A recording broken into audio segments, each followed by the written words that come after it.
Everybody knows that mental health issues are very common today, and there's plenty of discussion to talk about why that is. Perhaps it's because of social media, perhaps it's because of technology, perhaps it's just the modern stressors of our daily lives. But am I the only person who sees that just about everyone with really bad anxiety, and just about everyone with gender dysphoria, and everyone who is the vegan social justice warrior type is clearly very pale and malnourished with anemia and iron deficiency? Seriously, I know I'm not the only person who sees this. Yeah, I know I have big they energy. I know I can see this as well. But why are we only discussing social issues and cultural issues? Why are we acting like mental health has nothing to do with physical health, and that mental health has nothing to do with nutrition? When we know that iron deficiency is the most common nutrient deficiency in the world, we know that people are not eating as much red meat as they used to. And we know that iron deficiency causes anxiety, depression, fatigue, and irritability. We know all of this. And it's not hard to spot. You can just use your eyes. Iron deficiency is probably the most obvious and visible nutrient deficiency. Apart from the bruising, you can tell because people's skin has a totally pale color to it. They lose their rosy glow. You know when you get sick and people can tell because they say, "You look pale as a ghost, white as a sheet." That's from iron deficiency. It doesn't matter what your racial skin color is, it's a pallor that makes you look sick. Along with using a lot of iron, your immune system limits the availability of iron when you're sick and when inflammation is high to starve pathogens, because pathogens want the iron too. But also, if you're iron deficient or chronically inflamed all the time, you'll look sick and pale all the time. Without iron, you'll also bruise easily, fatigue easily, have thin, weak hair, and catch infections easily. And if you don't think your physical health greatly affects your mental health, then you know nothing of either one. Iron deficiency makes you weak and vulnerable with low energy, and this puts you in a state of anxiety and depression. Red meat consumption has drastically declined over the last few decades. So many people today simply don't eat enough red meat. And it's a serious problem because despite what you've been told, red meat is actually incredibly nutritious, and iron deficiency is a humongous problem. Iron deficiency is the world's most common nutrient deficiency. About 80% of women have insufficient iron levels, and about half of women are iron deficient. Yet, we have this constant stream of propaganda from the news, from governments, from the World Health Organization, from the World Economic Forum for some reason, even from schools, telling us that we shouldn't be eating red meat and that it's somehow bad for us, or that cows are destroying the planet. It's absolutely absurd. It's especially hard for women to get enough iron because they lose significant amounts with menstruation. But iron is critically important for their general health and fertility. The reason why women wear red makeup is actually to give their cheeks a blushed look. It's to help them appear healthy and fertile. A woman needs a ton of nutrients, especially iron, to have a healthy baby, with the rapid development, the increased blood volume, and the risk of blood loss. This is why iron deficient women have sexual dysfunction, and it's incredibly common. I have actually never had an orgasm before. Anyone else? No! Very relatable. No, I really haven't. And then people... It's adaptive for iron deficient women to have sexual dysfunction, as it ensures they're less likely to become pregnant and risk further iron deficiency, which will put them at even greater risk of anemia and infections, while also putting the offspring at a big disadvantage given the critical importance of iron in early development. Just like it's adaptive for people with systemic low energy to be depressed, so they save the energy they do have for survival. Just like it's adaptive for people who are weak and vulnerable to anxiously treat the world like it's a terrible and threatening place. Is it any wonder that people with anemia and infertility tend to also have the attitude that children are bad for the planet and choose to not have kids? Of course not, because just like a lack of energy reflects in our mental state as depression, just like weakness and vulnerability reflects as anxiety, infertility will reflect in a person's mental state too, making them less geared towards having children. It's also not a coincidence that the highest rates of body dysmorphia, gender dysphoria, and general anxiety and depression are highest amongst girls at the onset of puberty. It always has been, and it always will be. This is when they're rapidly growing with puberty and also starting to menstruate. So it can be pretty damn hard to get enough iron already without society also discouraging them from eating red meat because it's bad for the planet somehow, and they would be a better person if they didn't eat it. Teenagers are vulnerable to this sort of thing. There are a lot of kids who don't have a lot going for them who will jump at any opportunity to gain social status. There are so many girls and young women with rock bottom ferritin levels. I'm talking ferritin in the single digits. Their skin is as pale as can be. They have no energy. They are tired all day long. Their brain doesn't work properly because their brain doesn't have enough energy. They have no motivation. They have no focus. They're anxious. They're depressed. They're irritable. They bruise easily.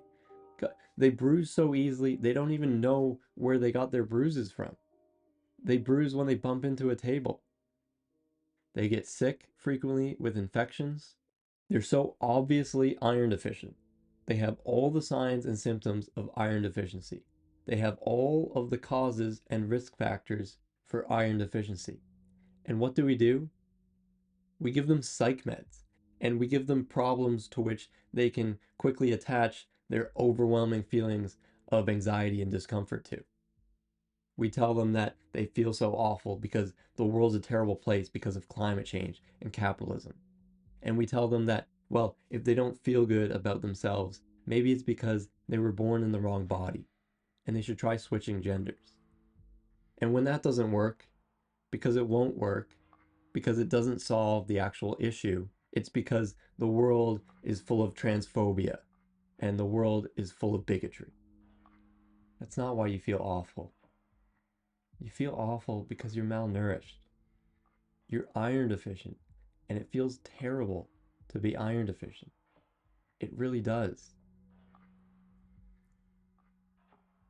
Anyway, you know what else is demonized but is actually incredibly important? Cholesterol. Low cholesterol, aside from being associated with greater risk of death, infection, and lower cognitive abilities, is also associated with autism spectrum disorders, mood disorders, schizophrenia, violence, self-harm, and suicide. And it's well known, it is well understood that people with gender dysphoria have higher than normal rates of autistic traits, higher than normal rates of mood disorders like anxiety and depression, higher than normal rates of self-harm and suicide. And not only stereotypical self-harm behavior like cutting, but also less typical self-harm type behavior like getting terrible haircuts or dyeing your hair blue or cutting off healthy breast tissue or testicles. I don't know about you, but to me, that sounds an awful lot like self-harm.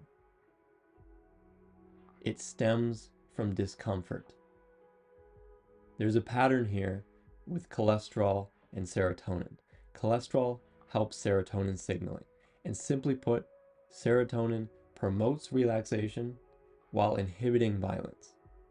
People with ASD, mood disorders, schizophrenia, people who are violent, suicidal, and self-harm are not very relaxed, and many of these people are prone to violence towards themselves and to others. We see this rage and aggression in social justice warriors, and unfortunately, we see this self-harm in people with gender dysphoria. But no one wants to talk about this.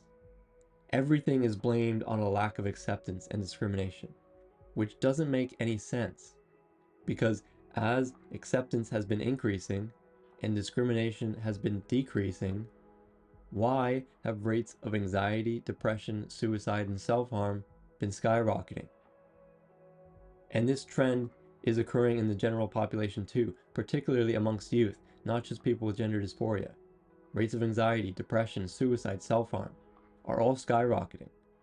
And it makes absolutely no sense to blame it all on transphobia and discrimination. There's something much deeper going on here.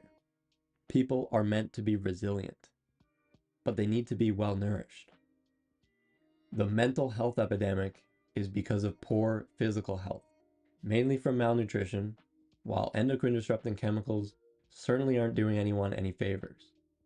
Endocrine disrupting chemicals seriously reduce testosterone, which is crucial for making you strong, energetic, and giving you a positive mood. While men are clearly suffering with a fertility rate that's dropped by 50% in 50 years, women need testosterone too. Women actually have more testosterone than they do estrogen. It's a very important hormone, and it's no wonder why so many female to male transitioners feel uplifted when they start taking testosterone. They were low in it. Other than avoiding endocrine disrupting chemicals, cholesterol is important for hormones too, because cholesterol is the precursor molecule for all steroid hormones.